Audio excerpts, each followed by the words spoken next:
So you recently noticed that your gaming computer has started running hotter than what it normally does. Or maybe it's running louder than what it normally does. Or maybe your game performance has suddenly dropped. There are many reasons as to why these things can occur, but the number one reason is usually what's around us in our everyday lives. And it's on my jumper right now. Dust.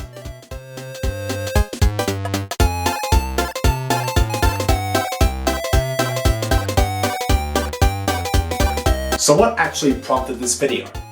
Well, a few days ago, a friend of mine showed up with the computer that he found for free, and he gave me one big task that he wanted to complete with it. Play Grand Theft Auto 5. Now for starters, in order to actually make that happen, this thing will need one hell of a cleaning.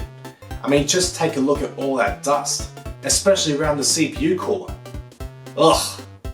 I'm surprised this thing didn't actually overheat and shut down, and that it actually turned on at all.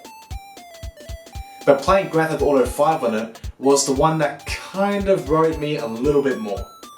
Simply because this pre-build actually came out back in 2010, or maybe 2009.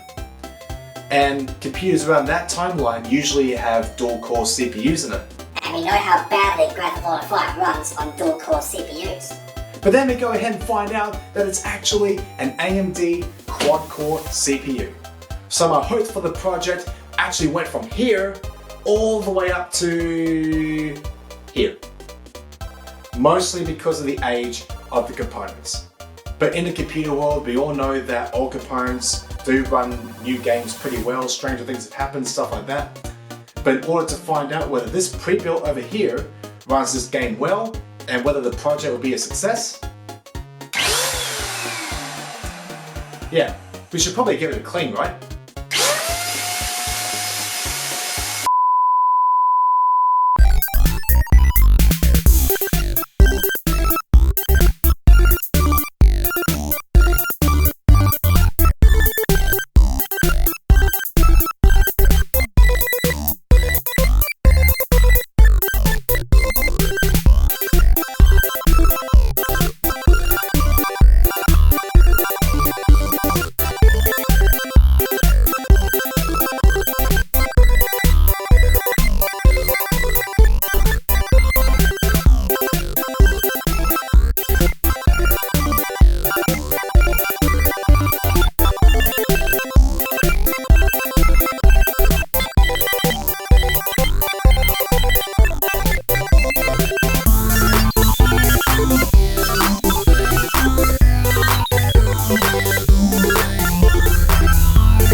Okay guys, long and behold, here she is, waiting to be played with. Oh, that actually didn't sound too good, did it? Long and behold, the system waiting to play Grand Theft Auto 5. Okay, that definitely sounds a lot better. And now, as you could probably tell from the time lapse, we swapped out the graphics card as well as the power supply. Because, I mean, let's face it, Grand Theft Auto 5 playing on the GeForce GT 210, yeah, good luck with that. So I went ahead and swapped it out with a GeForce GTX 1050, which is a much more powerful card, and also to ensure that the power supply wouldn't explode in my face, because that has happened before, a Cooler Master 500 watt power supply was installed to handle the more beefier requirements that this more powerful graphics card will require. So now with a more reliable power supply installed and a more powerful graphics card installed, why don't we jump right into Grand Theft Auto 5 and let's see if the second part of this project is a success. And now finally, here we are in game, driving around in the city, and we are actually running it at 1440p resolution with a mixture of normal, high and very high settings. And it's actually a more playable experience compared to what I was expecting. I was honestly expecting a lot worse.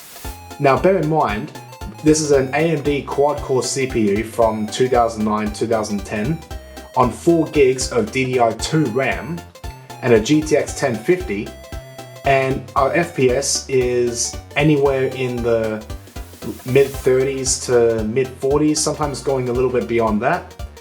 And any stutters that you're seeing right now is definitely because of the hard drive.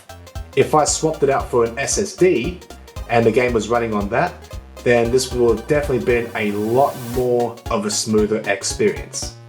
So now it is time to answer the #1 question. Was this project a success? Well, in a way yes, but in another way, no.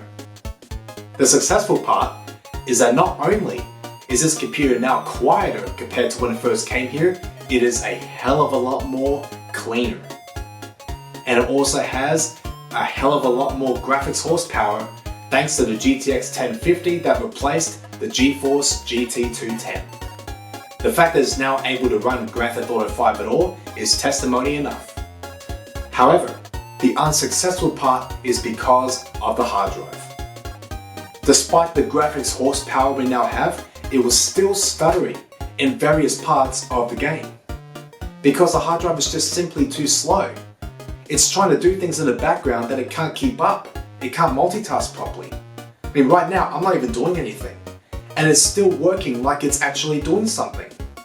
Like, dang. Well, I guess this calls for a part 2 of this video, of where we go ahead and install this SSD into that system and see if we can make Grand Theft Auto 5 a lot smoother and a lot more playable for my good mate. But until next time guys, like the video if you liked it, and don't forget to subscribe if you haven't done so already for more future content, and I hope to see you in the next video. So long!